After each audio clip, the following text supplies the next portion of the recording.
వినాయక చతుర్థి ఎందుకు జరుపుకుంటారో మీకు తెలుసా?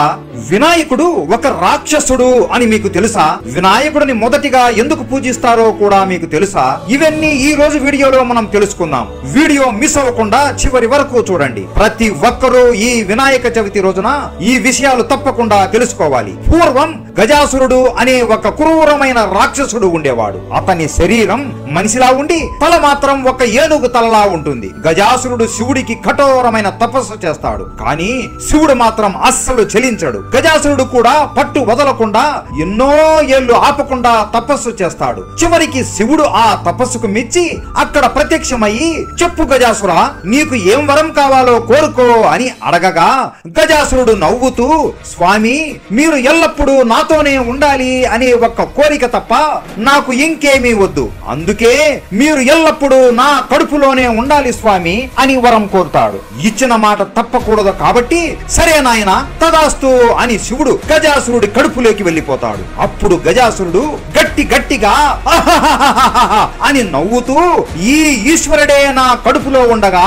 ఇక నన్ను ఏ దేవుడు ఏమీ చేయలేడు, ఈ మూడు లోకాలకి రాజు నేనే అని అనుకుంటాడు. అలా కొన్ని రోజులు గడుస్తాయి. శివుడి కోసం పార్వతీదేవి ఎదురు చూస్తూనే ఉంటుంది. రోజులు కాస్త నెలలు గడుస్తాయి. ఆమె ఆహారం కూడా స్వీకరించకుండా శివుడి కోసం ఎదురు చూస్తూనే ఉంటుంది. కానీ శివుడు మాత్రం వెనక్కి రాలేడు. పార్వతీదేవి విష్ణువుని పిలిచి, నా పతి జాడని కనిపెట్టండి అని కోరుకుంటుంది. విష్ణువు తన దివ్య దృష్టి ఉపయోగించి పరమశివుడు గజాసురుడి కడుపులో ఉన్నట్లు తెలుసుకుంటాడు. ఆ గజాసురుడి సంహారానికి గంగరెద్దే ఉత్తమము అని ఆలోచించి విష్ణువు నందిని పిలిచి, నువ్వు ఒక గంగిరెద్దులాగా మారు అని ఆజ్ఞాపిస్తాడు. వెంటనే నంది ఒక గంగిరెద్దులాగా మారిపోతాడు. విష్ణువు కూడా గంగిరెద్దుని ఆడించేవాడిలాగా వేషం మార్చుకొని సన్నాయి వాయిస్తూ గజాసురుడి రాజ్యంలోనే ఆటలాడిస్తూ ఉంటాడు. అది గజాసురుడు విని, ఆ గంగిరెద్దులాడించే వాడిని నా వద్దకు పిలుచుకుని రండి అని భటులకి ఆజ్ఞాపిస్తాడు.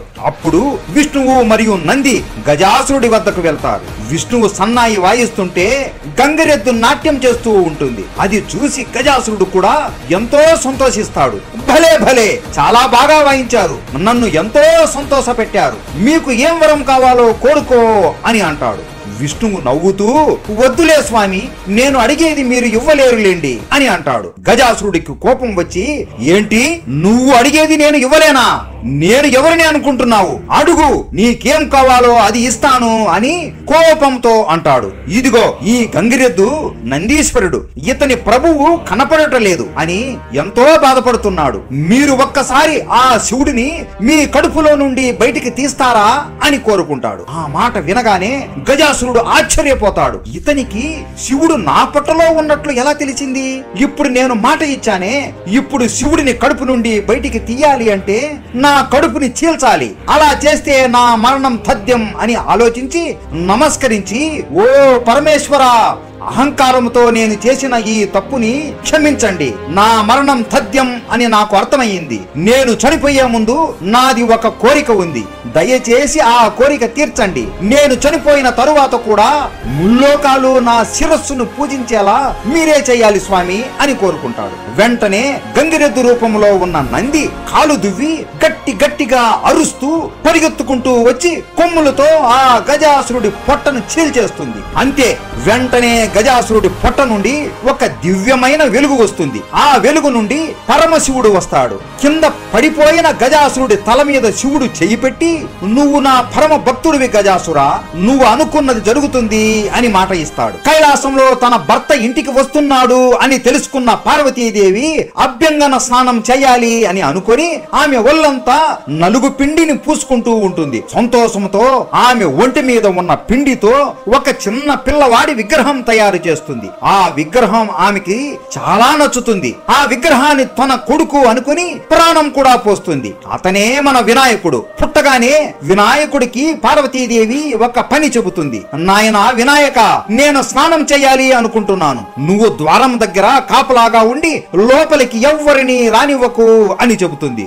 ఓ అలాగే అమ్మా అని ఒక కర్ర పట్టుకుని ద్వారం దగ్గర నిలబడుకుని ఉంటాడు. అదే సమయంలో అబ్బా ఎన్ని రోజులైపోయి అయిపోయింది పార్వతీని చూసి అనుకుంటూ ఆనందంతో శివుడు అక్కడికి వస్తాడు. ద్వారం దగ్గర ఉన్న వినాయకుడిని చూడకుండా లోపలికి వెళుతూ ఉంటాడు. అప్పుడు వినాయకుడు తన కర్రని అడ్డు పెడతాడు. శివుడు, నాయనా, ఎవరు నువ్వు? ఇక్కడ ఎందుకు ఉన్నావు? లోపలికి వెళ్తున్న నన్ను ఎందుకు అడ్డుకుంటున్నావు? నేను ఎవరో నీకు తెలుసా అని అనగా, మీరు ఎవరైనా సరే నాకు సంబంధం లేదు, నేను పార్వతీమాత కుమారుడిని. మా అమ్మ నన్ను ఎవరిని లోపలికి రానివ్వకు అని చెప్పింది. మిమ్మల్ని లోపలికి పంపలేను, క్షమించండి అని చెబుతాడు. అప్పుడు శివుడు నవ్వుతూ, ఓహో, నువ్వు పార్వతీ కుమారుడివా? అయితే నువ్వు నాకు కూడా కుమారుడివే. నేను పార్వతీ భర్తను, నీకు నేను తండ్రిని అవుతాను అని అంటాడు. అది వినగానే వినాయకుడు ఎంతో సంతోషిస్తాడు. తండ్రికి నమస్కారములు, మీరు కొద్దిసేపు వేచి ఉండండి, అమ్మ స్నానం చేస్తుంది అని ఎంత చెప్పినా కూడా శివుడు ఏ మాత్రం వినకుండా, లేదు లేదు, నేను ఇప్పుడే పార్వతిని చూడాలి అని అంటూ ఉంటాడు. అలా కొద్దిసేపు వాళ్ళు ఇద్దరు వాదించుకుంటారు. ఆ వాదన కాస్త పెద్ద గొడవలాగా మారిపోతుంది. ఇక శివుడికి కోపం వస్తుంది.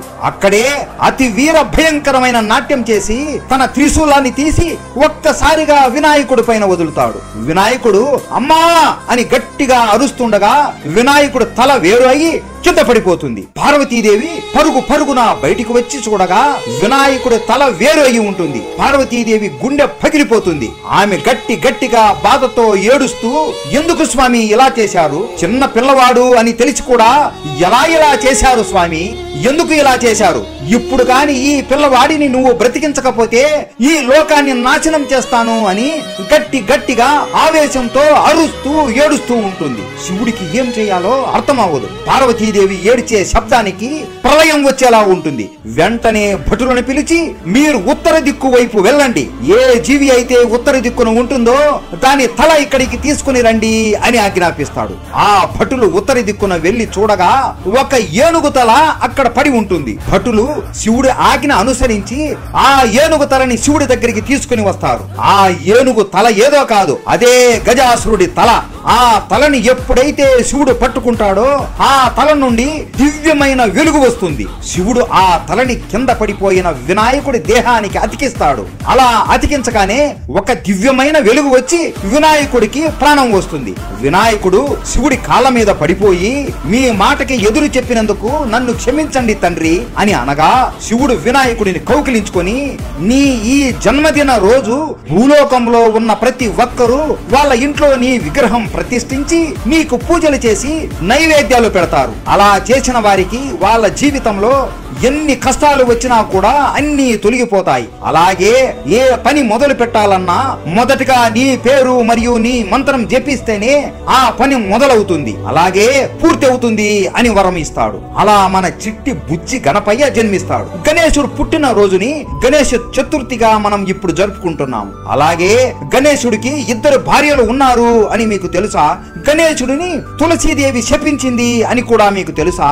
ఇవన్నీ నెక్స్ట్ వీడియోలో తెలుసుకుందాం. ప్రతి ఒక్క గణేశుడి భక్తుడు వీడియోని లైక్ చేసి, షేర్ చేసి, సబ్స్క్రైబ్ చేసుకోండి. అందరూ చెప్పండి, గణపతి బప్పా మోరియా.